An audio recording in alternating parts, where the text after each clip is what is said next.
Alrighty then, hey, this is Wentus yet again. This time I'm not doing a Let's Play, I am talking about a Let's Play that I recently finished. Captain Toad Treasure Tracker.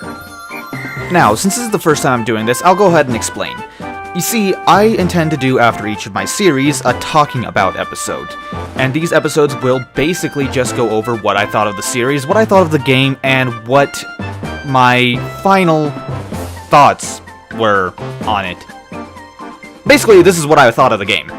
So, with this episode, I'm going to be talking about, of course, Captain Toad Treasure Tracker, and I'm going to go over 3 primary points of it.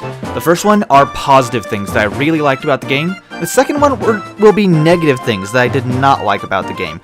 And third one will be what I thought of the series as a whole. Not so much the game as a whole, since the positives and negatives will reflect that, but what I thought of me recording videos of this overall.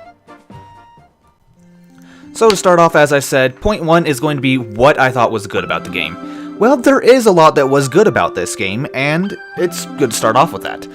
So let's talk first about the design of it. The visuals of this game were absolutely beautiful. They looked like they were from Super Mario 3D World, which was beautiful in and of itself, but it took out the overall carnival theme of that game and put in more of a nature theme, sometimes a spacey theme reminiscent of Super Mario Galaxy, and even a lot of it really reminded me of Super Mario Galaxy the more that I think of it. And I really liked that. Just looking at this game, there are several times that if I weren't recording, I would have just sat there and taken a moment to just stare at the scenery. It was so well made. Not just the blocks that you basically stood on either. The actual scenery on those... Well, okay, to explain what I mean by the blocks, every level was basically a cube, more or less. Those had a lot of details to them, but not just those. The backgrounds were also really well done. That's one area where I have to give props. It was fantastic. The second thing that I really liked about this game was the music. My god, was the music so good in this game. I mean, some of it was really, again, reminiscent of Super Mario Galaxy, but it just had that nice, not exactly orchestra feel to it. I don't know how to even describe it. Some of it manages to evoke emotion just from the sound of it, and not even with any context to it. I don't know, I can't even put it to words exactly. The music in this game was handled extremely well, though. A lot of it was nostalgic. A lot of it has created new nostalgic feelings for me, especially the different remixes of the theme of Captain Toad Treasure Tracker, which was in and of itself a good theme, and from now on, whenever I hear that, I'll be thinking of the good captain himself. Now, the third and final thing I want to talk about that I really liked about this game was, well, the fake out it basically had. At the end of the first chapter, it gets there, I legitimately thought it was the end, it plays the credits, it was very clearly supposed to be a fake out that just leads you to think, oh well, that was all, I guess that was fun. And then it continues and there's much more to it, which was great, because honestly, when it was getting towards the end of the first chapter, I was thinking, well, yeah, that was fun, but I don't feel like I got my money's worth out of this game, nowhere near. Then the fake out came, and I realized, wow, there's at least one more chapter, probably 2 more, and it turns out there were 2 more, plus bonuses on top of that, which, sorry I didn't cover those, it's just, you guys saw the ending of my series, well, some of you did, and you know why I didn't cover those, but I'll be going over that in the next part of this. Either way, though, that fake out was handled extremely well, I actually believed it for a while, and, well, I was just really glad that I got to play more of it. However, that does lead into the bad points. The first of my points of what I didn't like about this game, well, the first point is, it really felt like it dragged. I was glad it went further than the first chapter, but honestly, by the end of the second chapter, I was thinking, okay, I think I've had enough of this game. About halfway through the third chapter, I was thinking, okay, I've really had enough of this, I don't want to actually play anymore, I don't feel like I'm getting anything new anymore. And by the end, I was just really ready to stop playing. So, yeah, it really started to drag after the second chapter because, well,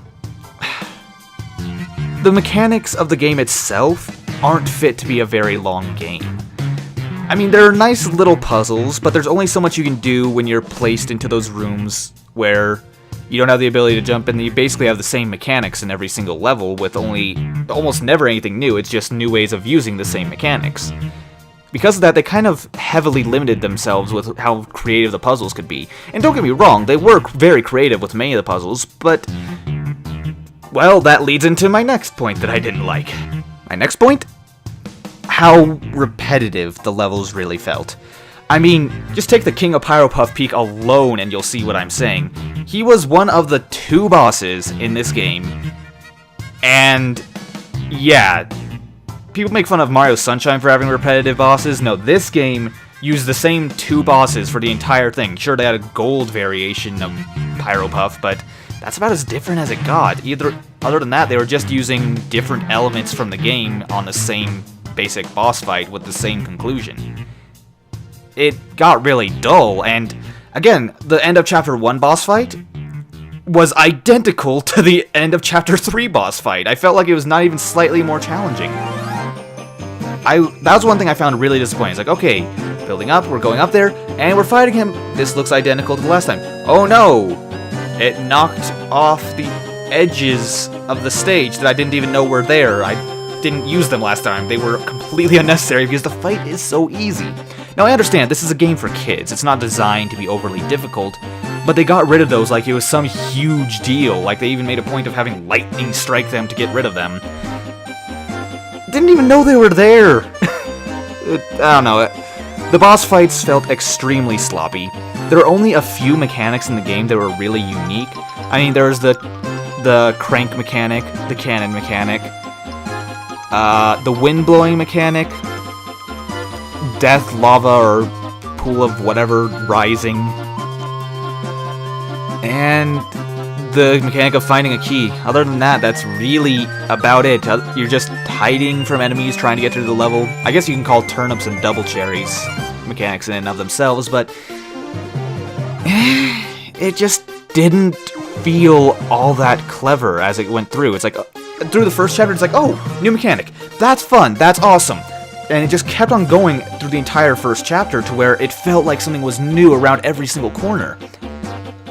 Then it got to the second chapter, it's like, okay, we're playing as Toadette now. Not mechanically different, but aesthetically different, I guess. Nice.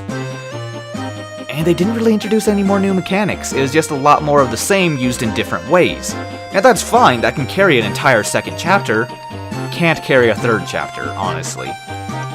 Just because if you're not going to be having new mechanics, there's only so far you can take the game. And it can be argued there are thousands, millions even of different combinations you can use for those simple mechanics. How many of them are going to feel that different, and how many of them are going to be actually interesting? Not a lot. And unfortunately, they didn't really strike the nail on the head on every stage. There were a few of them, even towards the end, that were really well done. But then they had other frustrating mechanics, which leads me to my next point. This next one is a bit of a minor point that really was just something that got on my nerves. It may not bother everybody, but it really bothered me. And that was just what I like to refer to as frustration mechanics. And the most obvious of these was how they handled when you die and you come back. You always come back at the beginning of the stage, with only a couple stages having exceptions, usually towards the final boss fights, which weren't all that challenging. But I would list how easy the game was as one of my points of complaint, but it's a game for kids. I'm not going to be so petty as to say, you need to make this more difficult, when honestly, chances are the age group they designed this for would find it fairly challenging. So that part's fine, but there are frustrating things, which are specifically, let's see, I mentioned the spawn point. I can't remember even what the other points I was going to list on these, but I can rant about the spawn point alone as an issue. So let's take that lava sprinting level, for example. Now that level was really interesting, and I thought, wow, this is so fun. This is going to be a great level design.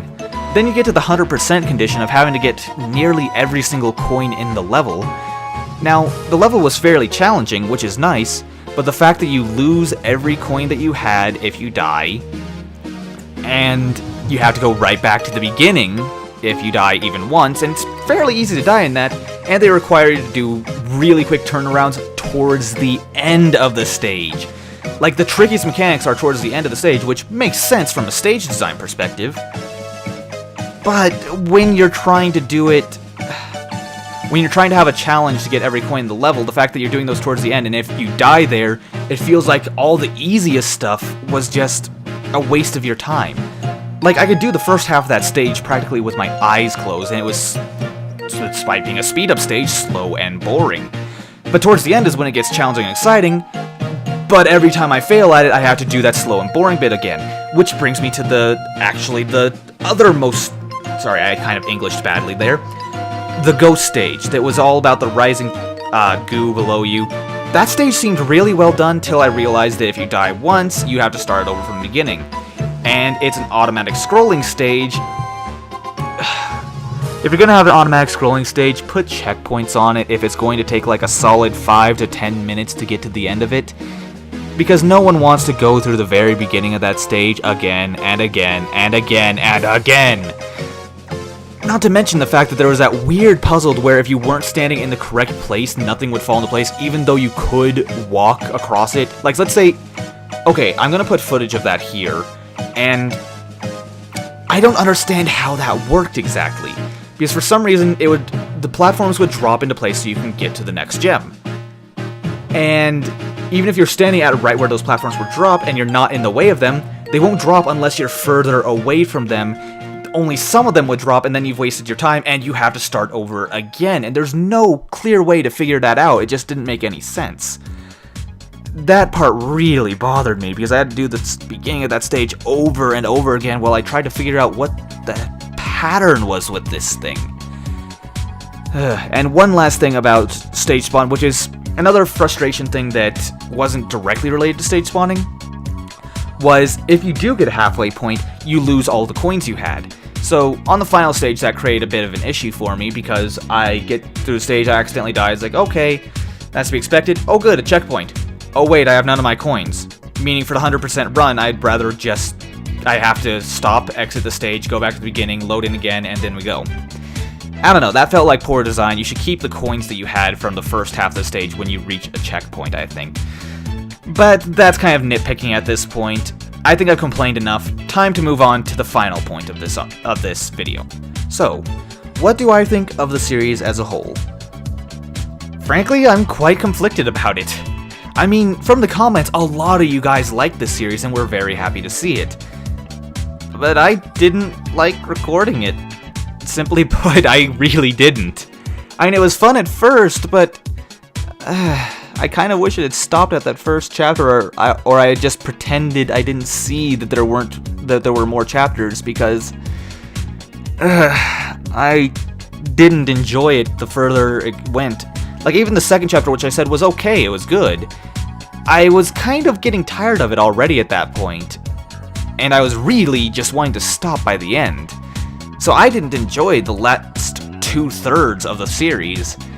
So on that sense, I'd say the series was a failure, but at the same time, a lot of you guys really liked it.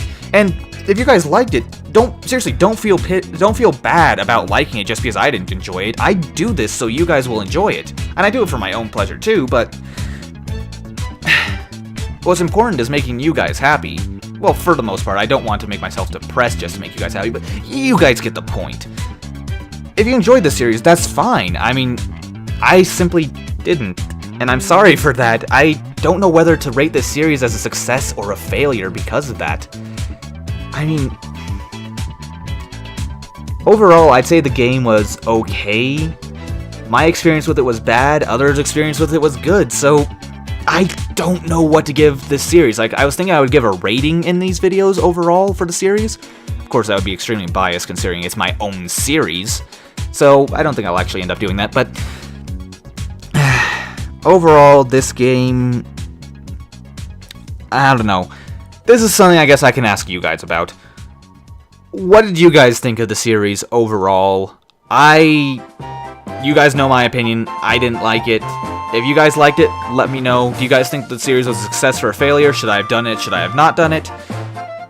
Let me know what you guys think, because frankly, I can't come to a conclusion on this. Oh well. That's gonna be it for now, though, guys.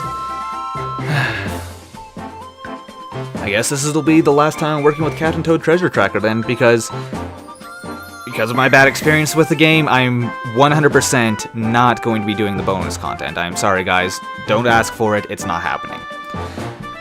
Either way, though, that's gonna be it for now. Thank you guys very much for watching, or rather listening, since this was more of a podcast than visual experience. thank you guys for listening.